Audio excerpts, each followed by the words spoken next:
भागवत कथा का मुख्य संदेश क्या है, ये जानना महत्वपूर्ण है। पहला, मनुष्य ही देवता है, दानव है, यक्ष, गंधर्व, जितने के 14 प्रकार के देव सर्ग जाती है, वो सभी मनुष्य को धारण करता है। धारिती धर्म संस्कार की, मनुष्य का संस्कार इन 14 बहुतों में तो 18 प्रकार के इनको विस्तृत किया गया है। भूत, प्रेत, गंधर्व, यक्ष, किन्नर, राक्षस, असुर, देव, दानव, ये त्रिगुणमयी जो सृष्टि है, इन सबों का मतलब जो चेतना है, अदृश्य चेतना है, वो मनुष्य को धारण करता है। जिन संस्कारों को मनुष्य धारण करता है, देवता का या दानव का या असुर का या गंधर्व का, उसी स्वरूप का चरित्र को यह संसार में प्रस्तुत करता है। पहला था संदेश यह कि मनुष्य चाहे तो देवता बन सकता है। भागवत कथा के माध्यम से आपके 12 स्कंदों में जो कथा है, उसके माध्यम से मनुष्य अपना उन्नति कैसे कर सकता है, आध्यात्मिक उन्नति कैसे करता है, इसको बतलाया गया है। उसमें एग्जाम्पल दिए गए हैं राजाओं को माध्यम से, भगवान श्री कृष्ण के माध्यम से, भगवान श्री विष्णु की 24वें अवतार के माध्यम से बतलाया गया है कि आप मनुष्य, आप उच्च देव योनि को भी प्राप्त कर सकती है और निम्न आपके निकृष्ट पिशाच योनि, असुर योनि को भी प्राप्त कर सकती है। दूसरा, देवा नारायण अंगजा, यानी जो जितने देव सर्ग की बातें हमने किया है, वो सभी नारायण के अंग से उत्पन्न हुए हैं। नारायण के चित्त से, भगवान श्री विष्णु के चित्त से, परमात्मा के चित्त से उत्पन्न हुए हैं और वे त्रिगुणमयी हैं, सत्य, रज, तम, तीनों रूप में स्थित है।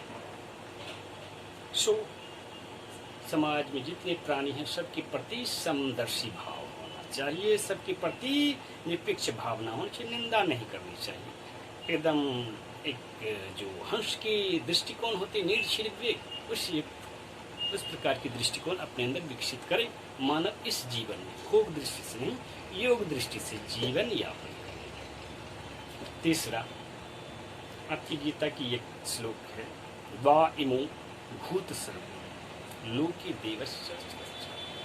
भागवत कथा के जो प्रतिपाद्य देवता हैं भगवान श्री कृष्ण, उनके चरित्र को उदाहरण के रूप में प्रस्तुत करते हुए, है ना, आपके वेद व्यास जी ने प्रस्तुत किया है कि 2 प्रकार के लोग समाज में रहते हैं, 2 प्रकार के पक्ष समाज के होते हैं।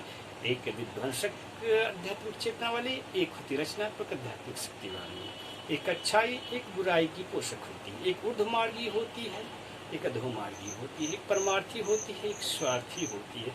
एक शाश्वतवादी होती है, आत्मीय होती है, निष्ठावान होती है, विश्वसनीय होती है। समाज में जो गृहस्थ संत आपके प्राथमिकता देते हैं समाज को, वैसे मानवों का समूह होता है और वैसे लोग आदर्शवादी होते हैं। दूसरा समाज होता है यथार्थवादी होते हैं, पर स्वार्थी होता है, नश्वरतावादी होता है, विध्वंसक होता है, अपने स्वार्थ के लिए किसी को भी आहत कर सकता है। तो भगवान नकारात्मक दृष्टि वाले समाज का निर्माण करता है, हमेशा कलह रहता है, इसे समाज को कलयुगी समाज कहते हैं। पहली कृष्ण जो आदर्शवादी समाज थी, उसको कहते हैं आपके आदर्शवादी समाज को सतयुगी समाज कहते हैं। तो द्वापर युग में दोनों प्रकार की समाज व्यवस्था थी। भगवान श्री कृष्ण उस चरित्र प्रस्तुत करते थे। भगवान श्री कृष्ण का जो बाल्यकाल था, बाल्यावस्था था, वो देवी चरित्र को रचनात्मक शक्ति के पोषण कार्य में लगा था। फलता होना नहीं, गौ गोपालों जो थे आपके बकासुर, अघासुर, सभी को ज्ञान प्रदान करके, है ना, उसका आध्यात्मिक उत्कर्ष, आध्यात्मिक ज्ञान के माध्यम से उनका उत्कर्ष किया था। जबकि उनका जो जरा पर्यंत्र यौवन अवस्था का चरित्र है, उस चरित्र के माध्यम से उन्होंने सगे संबंधियों के बीच कलह किया, आपस में लड़ाई किया। इस चरित्र को लिखा गया, ये आवश्यक नहीं कि उस चरित्र को भगवान श्री कृष्ण ने प्रस्तुत किया। भगवान श्री कृष्ण के 7 श्रेणी है आपके, जो आपके भागवत कथा में ये चरित्र के जो श्रवण करते हैं, मनन करते हैं, 7 प्रकार के चरित्रों का समावेशन एक तरफ खिचड़ी है, वो मैं बाद में बताऊंगा आपको।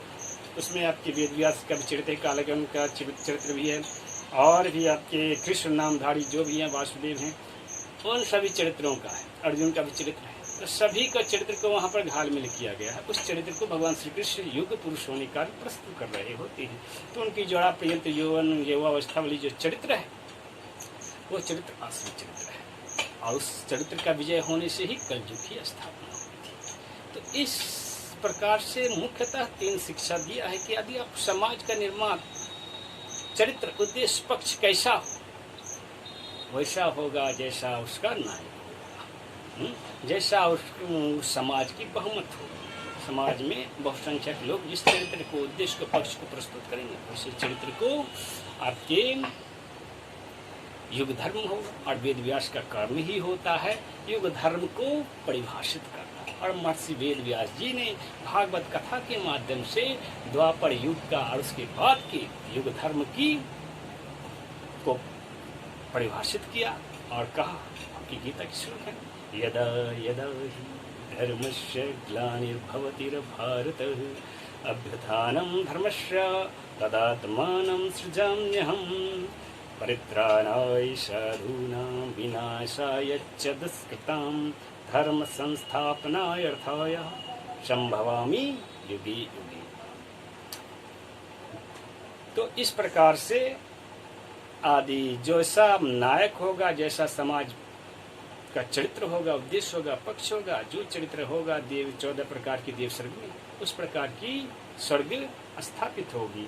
बहुतों के लिए नरक ही स्वर्ग है, बहुतों के लिए स्वर्ग। एक होता है नामधारी देवता, एक होता है वास्तव में देवीय चरित्र रक्षक चरित्र, एक होता है भक्षक भी रक्षक बन जाता, अपनी जाति अपने वंश अपने समाज की रक्षा कर लिया। बाकी समाज जो दूसरे हैं जातीयतर समाजीयतर दूसरे समाज के लोग को दूसरे वंश वाले को मार डाला, उसको समाप्त कर डाला और अपने समाज की रक्षा करे, अपनी जाति की रक्षा करे, अपने वंश की रक्षा कर लिया तो बन गया वो भी देवता। तो देवता देवता मंत्र तो एक देवता होता है सबका लक्ष्य, सबके प्रति समभाव रखना, परमार्थ भाव।